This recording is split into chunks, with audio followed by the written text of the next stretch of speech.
Hello, this is David, part of Team Solo. You can tell us by our bright shirts. I'd like to start a video today to help you when you come to our event. This video is not going to be helpful, it's going to actually teach you how to fail tech. So let's get started with the first piece. How do we number and letter our cars? First off, this is not how you do it.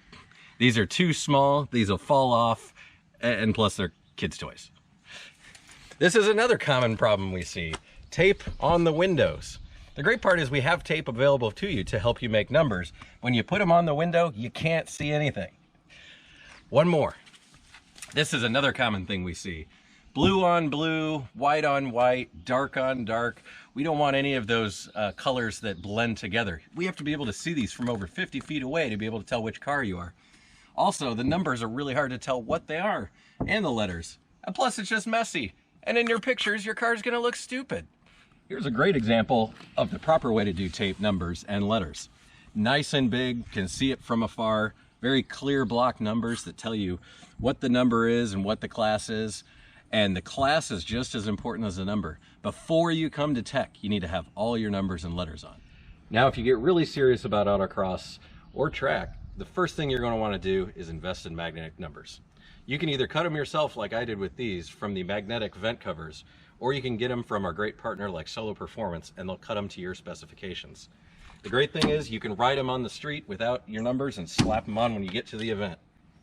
Not like that. But there is one common mistake with these. Again, you want contrasting colors. Let me show you a great way to contrast colors.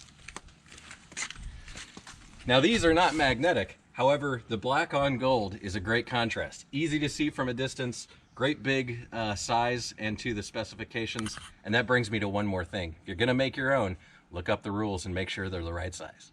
Hey, another thing that people always forget is taking all the crap out of your car. The first thing is your floor mats. No matter what type of floor mat you gotta get it out of there. That includes your standard floor mats and even your locking floor mats, because you don't want that floor mat to curl up in there and get stuck in your pedal. Now, many people have a problem where they keep everything in their car. Unfortunately, when you're driving, those become an obstacle and a projectile that could hit you. That's everything, including your Disney princesses, any sort of activity gear, everything. Don't forget the trunk. Everything needs to come out of there. If you have a sub in there, that needs to be removed. Lots of activity gear. Of course, jack stands, those are dangerous. Kids' toys, everything. Hipsters, don't forget the musical instruments. Woodsmen, don't forget your attire for your work. We're talking everything. It's really helpful to also bring a Rubbermaid container. Those are great for storing your stuff in the paddock and keeping it safe. We're good now. Now it's time to get serious and talk about safety. Now that we're more serious, it's time for safety. We're going to talk about two key things here. First one, helmets. Now, not any helmet will do. Fail tech. Fail tech. Fail tech. The key thing here is DOT helmets, and not every type of helmet necessarily work. You're looking for typically a SNAIL certified or ECE certified helmet. Most often in America, you're going to find the SNAIL certified helmets. You're either looking for the M rating or the SA rating, which is typically used in more serious motorsports. Now, it's not enough to just say it on the back. When you're looking at helmets, typically underneath on the inside, you're going to find a reflective decal. What you're looking for here is something that is at least 2 stickers back, which means 10 years. Often in Solo, we allow it to go 3 stickers back as well. For more rules on the ECE helmets, please see our website. Now, let's talk safety belts. Things like ratchet straps and other types of straps do not count as a functioning safety belt. What we're looking for is a stock setup of the safety belt. Now, just having a belt isn't enough. We're going to be looking for it to make sure it appropriately retracts, that it buckles and releases, and that there isn't any fraying, especially you people with old cars. Take a look for fraying and get that replaced. Your life is not worth it. Now, for those that don't have harnesses, feel free to fast forward.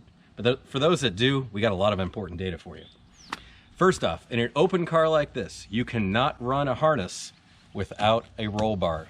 And we're talking a roll bar that your head sits below. Key piece there. Same thing, no fraying, and you're going to want to make sure it's bolted to either the regular seatbelt mounting points or you have appropriate backing straps. One thing that a lot of people miss, the rules state that you have to mount your harness per the manufacturer's recommendations. As you can see here, this harness is properly double backed. Any area that you affix that is not sewn must be double backed. All manufacturers tell you to do that, and many people forget that little thing.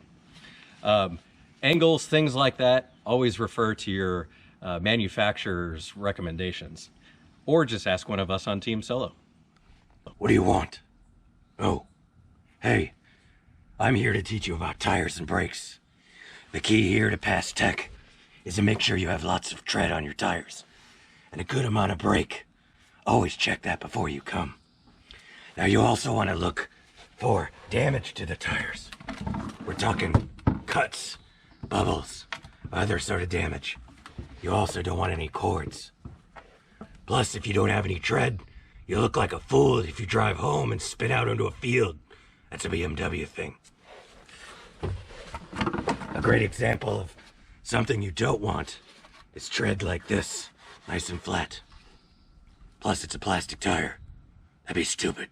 Oh, battery tie-downs. Sweet. I'm gonna teach you how to properly tie a battery down. This equates to like 10% of the people failing tech. Gosh! It needs to be super secure. Pass tech. Sweet. Oh, super loose. That could cause a fire. God. Don't forget the battery terminal covers. Oh, they're like 20 cents at AutoZone. If it's secure, it works. Yes. Zip ties. No movement. Sweet. Sweet duct tape skills. Oh, Uncle Rico's bungee cords. Idiot. Sweet battery box.